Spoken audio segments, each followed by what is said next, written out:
Hello and welcome. I'm Stephen Lindwall. Today we continue with the third law of making it easy.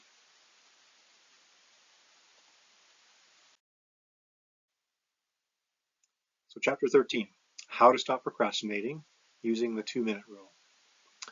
Have you ever stared at that dirty dish in the sink and thought, I'll get to that later, and somehow later turns into 2 weeks in a biology experiment? So why are we reading this book about habits? Almost half our daily lives are done out of habit. Are these habits serving us or are they hurting us? Do we want to have a good day or a bad day? But there's a lot more than just the 40 or 50% of our day that's simply done out of habit. Habits actually have a greater influence. They're the automatic choices that influence the options we have and the more conscious decisions that follow.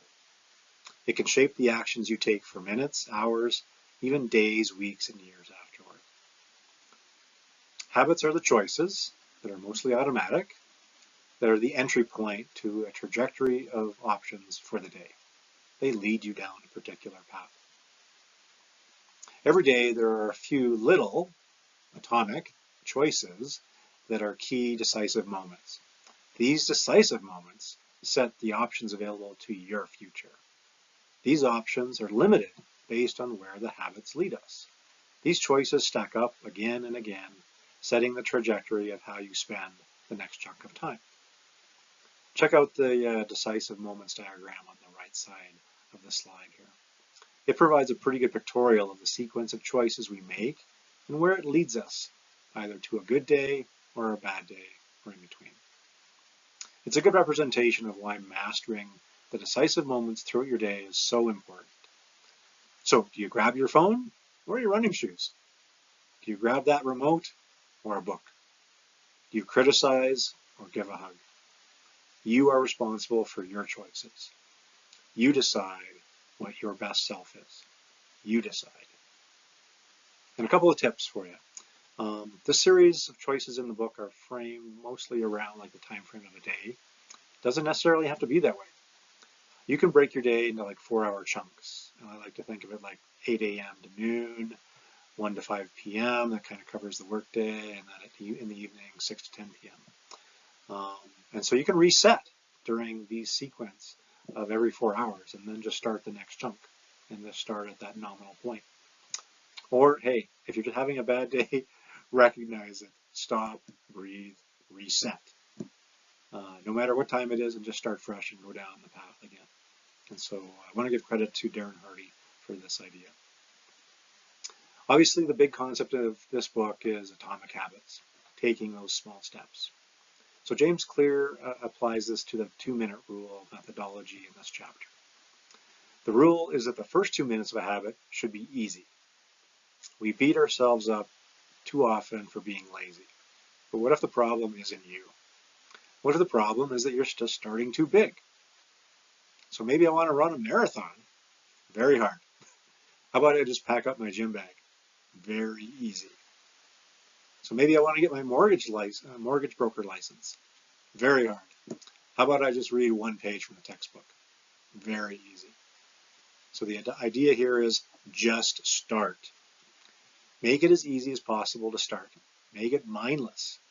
Ritualize the beginning of the behavior process. So once you've started, it's much easier to continue doing it. The rest will just follow. So starting a habit is the hardest part.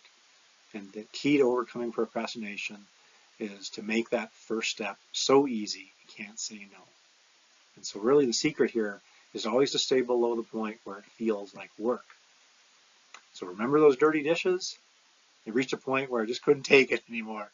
In 2 minutes, I organized the counter, I filled the sink with water and soap bubbles, and in the end, it wasn't about the dirty dish at all. It was about the 2 minutes that it took just to start, before my teenage son had to take over. But good thing, no more biology experiment on the counter. So habit must be established before it can be improved. Master the first 2 minutes of the behavior. Master the art of just showing up. Standardize your routines and then improve and optimize from there. With repetition comes momentum. Sometimes we think we need to design like the perfect process before starting. Sound familiar? don't do it. If it doesn't exist, you can't improve it. Create it. Get into that routine that you can sustain, and then start applying some continuous improvement. So today I have 3 questions for you. Number 1, what small habit do you do that naturally leads to a larger positive routine? Number 2, what habit have you been struggling with, and how could you simplify the first step to just 2 minutes? And then number 3, have you ever fallen into the trap of trying to perfect a habit before making it a regular practice? And then how can you shift your focus to just starting? So in closing, shrink the task, start the clock. 2 minutes is all it takes to change your trajectory of your day. Thank you.